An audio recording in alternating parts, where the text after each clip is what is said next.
Super ganda niya, guys. Charot.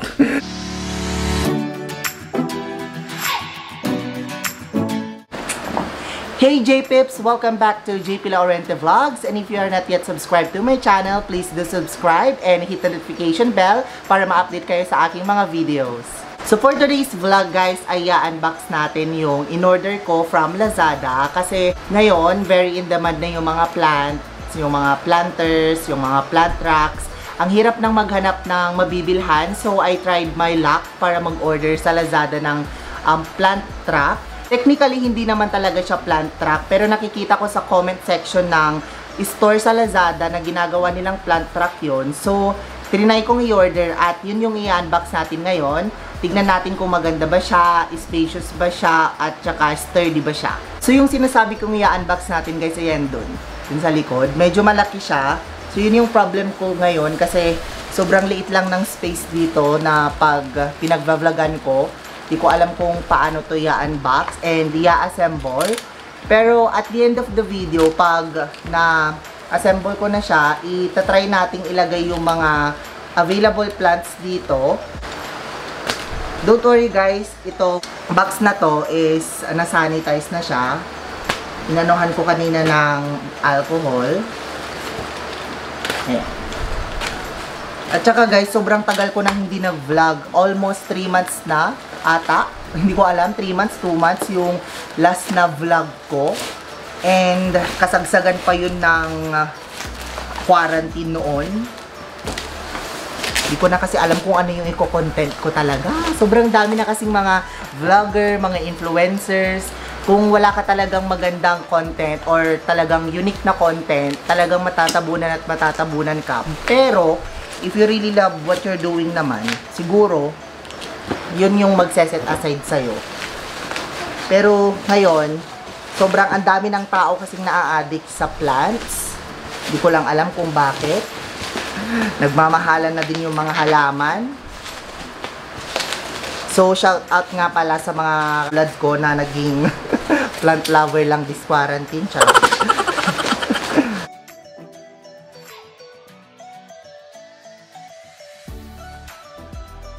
Tantararan! Ito na. Charot. Ano na? Ang hirap pala ipakita, guys. Ako na lang muna. Okay? Okay. So, ito yung itsura niya, guys. Ganito siya, oh. Meron siyang manual paano siya i-assemble. Pero I guess ito na yung pinakamalaking ano niya. So, hindi siya ganun ka-wide. Parang very slim lang siya. Ito yung manual niya. Ayan, kita ba yan? Leverage. IKEA. Andito naman yung mga tornilyo niya. So, kailangan may patornilyo siya. Ayan. Ito na guys. Papakita ko lang sa inyo. Ito yung laman ng box. Sobrang laki niya pala talaga. So, I will try my best para i-assemble to agad-agad para makita natin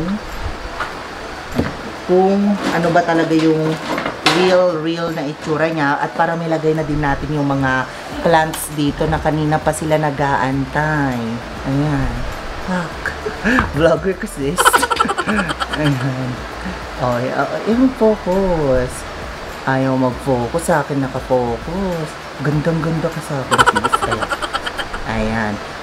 So, kailangan nating madaliin to pag-assemble natin. Kailangan ba ng pang-thumbnail? So, wait lang guys. I-assemble ko lang to and I'll be right back.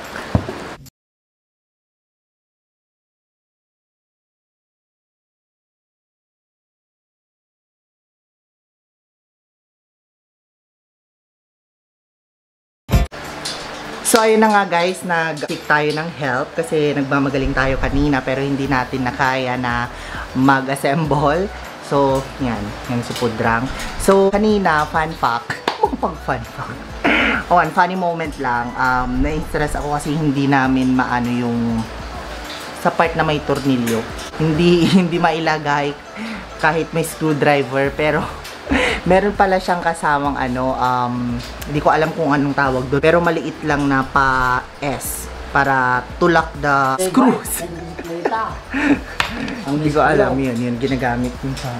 Yan ang genereta? Baka S driver. Nang dahil sa pag-assemble guys, super duper, kita man. So ito pala yung sinasabi ko sa inyo na parang di ko alam kung S or what. Yan.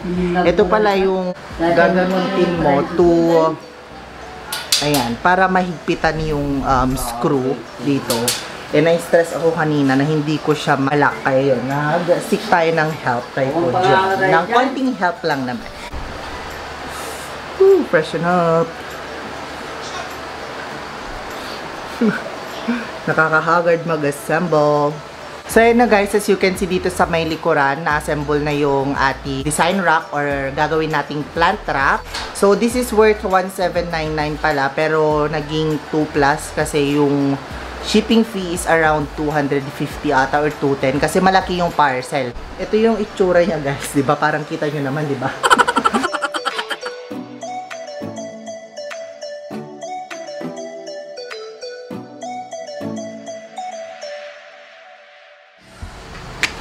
Laki ng mukha, girl. So ito na yung ating design rack. So tatabi ako para makita nyo kung gaano siya katangkad. So I'm around 5'6", so I think this is 5 feet kasi halos magkasing tangkad na kami. Ayan. So, dito siya sa pinaka-tenga ko. So, I think this is 5 feet. Ayan. Yan. Ganyan yung kabuuan niya. Pak, pak, pak, pak. Oh. Ganda ka, girl. Char. Look. Char. So, ayan, since na-unbox na natin ang ating plant rack at saka na-assemble na natin, it's time para ilagay na natin yung ating mga baby succulents and cactus. So, ayan. Sa totoo lang, hindi naman talaga ako collector. Naging fan lang naman talaga ako ng mga plants na to nung nag-quarantine. At since nagbebenta na rin kami guys, kung gusto nyong bumili, baka lang naman. Charot. Yung iba kasi, dito noon, paninda namin, pero kinuha ko lang kasi na-cupitan ako. It's like, alam mo yun, hindi ako ganun ka-meticuloso about sa mga rarity. Kung rare ba yung plant or what, basta gusto ko lang kasi maganda siya sa paningin ko. Common man or uncommon, rare man or semi-rare, it's fine. Basta maganda sa paningin mo, okay lang yan, di ba? Ganun talaga yun. Pag mag-collect ka, dapat dun sa happy ka na plant. Hindi yung sinabi ng ibang tao na, oh, rare yan, ganito, ganyan, kunin mo na yan. Pero sa loob-loob mo, hindi mo naman talaga gusto yung appearance or ano, hindi mo ma-appreciate yung plant.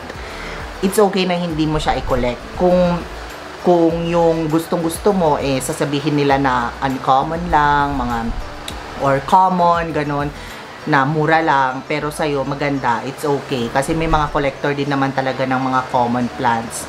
So, ito, hindi ko din alam kung mga rare ang mga plant na to, pero it's visually appealing to me. Diba? Nag-English na ang ate mo. Kala mo naman maganda. So, yun.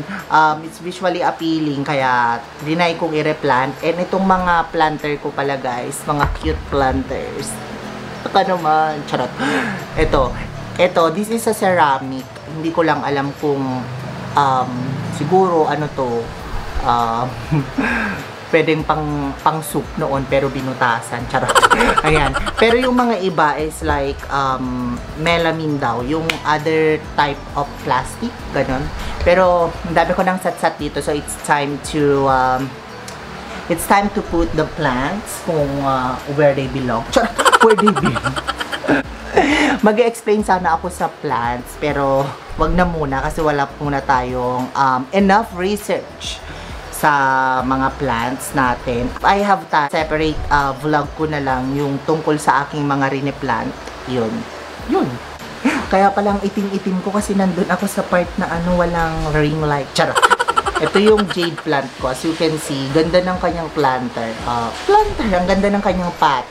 This one is the cutest. Ayan. As you can see, it is a normal cactus. Pero, tignan nyo yung ano niya. Yung shape niya. It's like a teddy bear. Yung teddy ni Mr. Bean. Ayan. Yung hands niya, tsaka yung ears niya, di ba?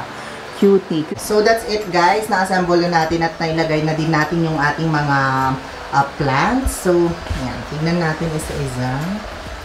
Ayan. Ayan. Wide nga natin pa. Ayan. Ito. Charot. Ayan. Hanggang dun sa baba.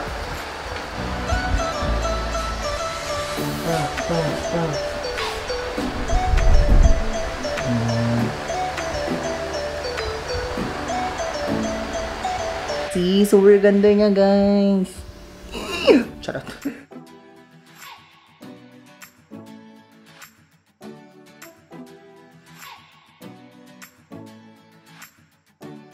So that's it, guys. Andito na sa aking likuran yung ating inassemble at in-unbox na plant rack na in-order natin sa Lazada. Ayan. Kita ko. Diyan. Pak. Diba sobrang classy niya? Ayan. Ganda. Ganda. Ayan. So say hello din sa mga fishes dyan na lumalangoy-langoy kahit di pa nalinis yung aquarium. Ayan. So, that's it for today's video, guys. Hope na nag-enjoy kayo and see you on my next vlog. Bye!